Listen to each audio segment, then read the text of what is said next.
Ford learned a very expensive lesson when it comes to EVs. If you want a clear picture of where the American auto industry is heading, don't look at political speeches or glossy concept cars. Look at where manufacturers are spending and writing off real money.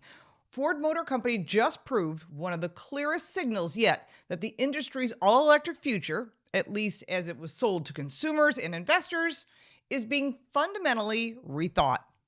Ford's decision to abandon plans for a next generation all electric F 150 at its massive Blue Oval City complex in Tennessee is not a minor course correction.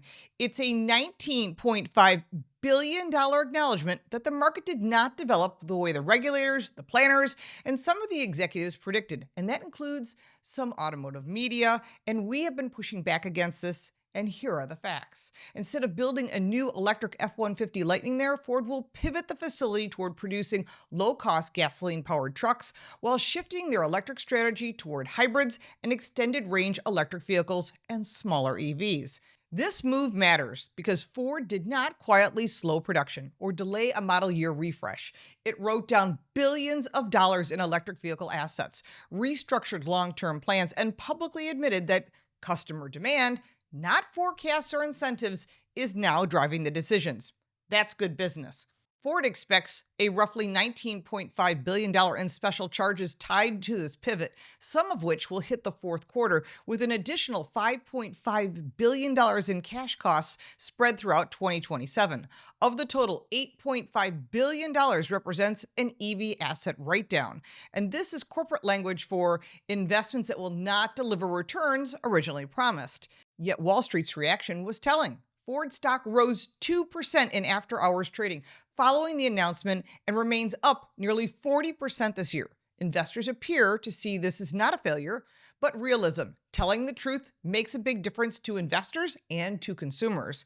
The electric F 150 Lightning was once positioned as proof that electrification could conquer America's best selling vehicle segment. In theory, the idea made sense. In practice, the numbers never fully added up. High prices, heavy battery packs, more insurance rates, range limitations, under real-world towing conditions, and charging concerns narrowed the pool of potential buyers. Demand softened, even as incentives increased. Ford now plans to transition the Lightning into an extended range electric vehicle, or an EREV, it's called EREV, pairing an electric drivetrain with a gasoline-powered generator. This is not a retreat from electrification, they state.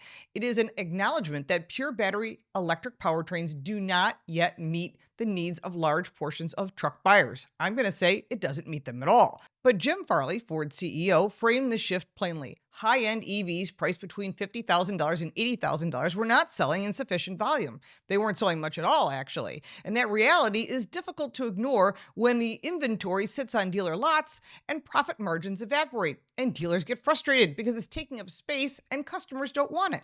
But at the same time, Ford is doubling down on hybrids, which is a smart idea, including plug-in hybrids, and reinvesting in its core strengths: trucks, SUVs, and commercial vehicles. This reflects a broader industry trend. Hybrids offer meaningful fuel economy improvements without requiring buyers to overhaul their driving habits or rely on charging infrastructure that remains inconsistent in many parts of the country. Ford's revised outlook projects that by 2030, about half of its global volume will be coming from hybrids and extended range EVs, although I'm not sure if those are really going to have a big effect with consumers. And fully electric vehicles combined, although that may be dwindling as well on a global basis.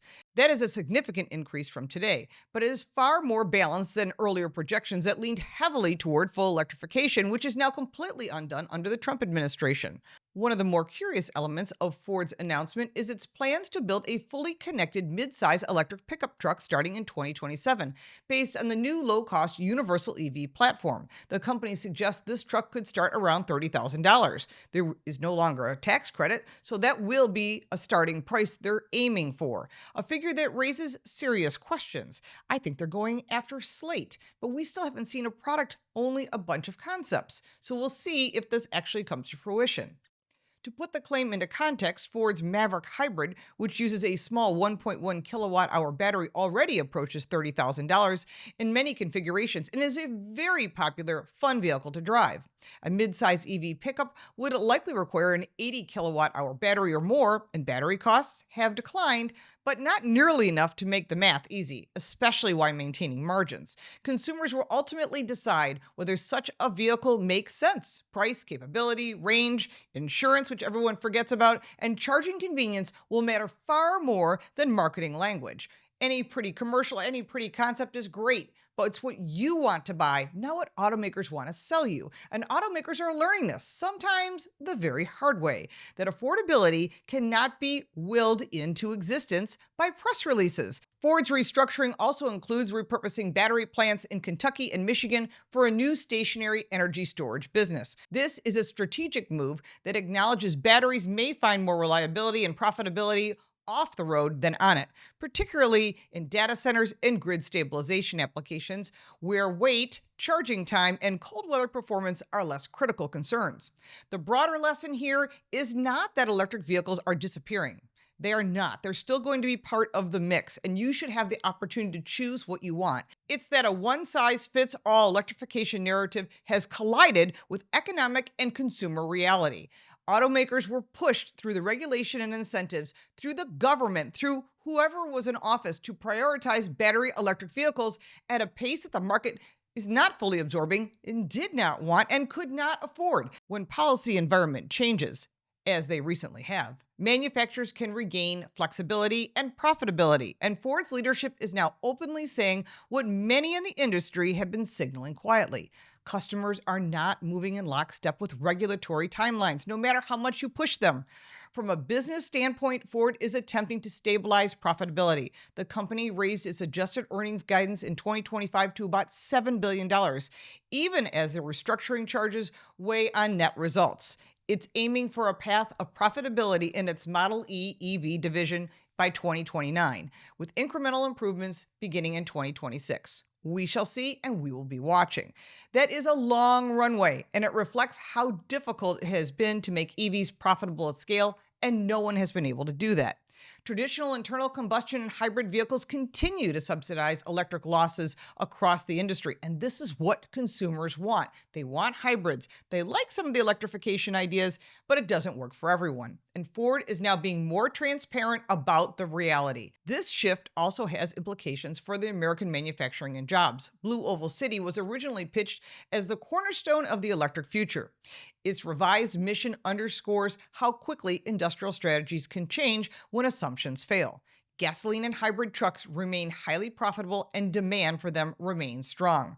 Ford insists this is a customer-driven strategy, not a retreat. And in many ways, that framing is accurate. Consumers have shown they value choice, reliability, and affordability more than powertrain ideology. They want vehicles that fit their lives, not policy targets. For buyers, this could be good news. A more balanced market tends to produce better products at more reasonable prices. Hybrid, extended range EVs, and efficient gasoline vehicles all play a role in reducing fuel consumption without forcing trade-offs many drivers are unwilling to accept. For investors, Ford's announcement may mark a turning point toward discipline and realism. Writing down nearly $20 billion is painful, but continuing to chase unprofitable volume would be worse. For the industry, the message is unmistakable. Electrification is evolving, not ending, but it will happen on consumer terms, not on political timelines. Ford's course correction is not about abandoning the future. It's about surviving the present and doing so with a clear understanding of what American drivers are actually willing to buy.